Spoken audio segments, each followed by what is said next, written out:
Ireland has done incredibly well being a member of the EU, and I'm talking like in recent times, the support that we got during Brexit in relation to the border with the north and across the Irish Sea, the tariffs as well it was a big help, obviously, that we were part of the EU and that negotiating team with Trump's tariffs, and then with the nitrates derogation as well. So when something massive like that happens again, that's, I think, really when we will see whether or not Ireland has lost any political capital or any face at an EU level.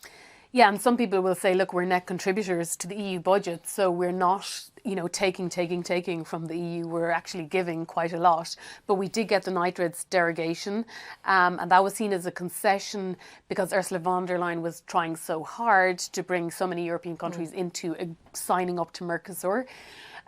There was strong support for Ireland's position through the Brexit process, and Ireland really found the importance in that relationship with its European partners during that period.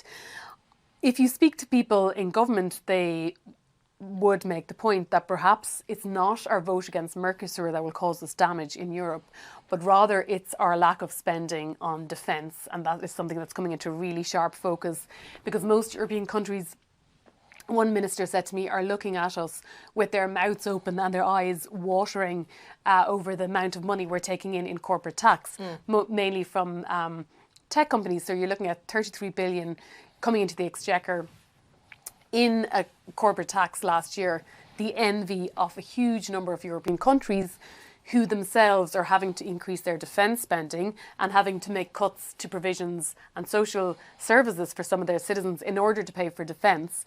And they are saying, why isn't Ireland paying their fair share? And I think that is something that could cause us damage in Europe rather than a vote against Mercosur. So regardless of Mercosur or our corporation tax or, any of the other things you mentioned there, we're just not the most popular country in the class, clearly at an EU level.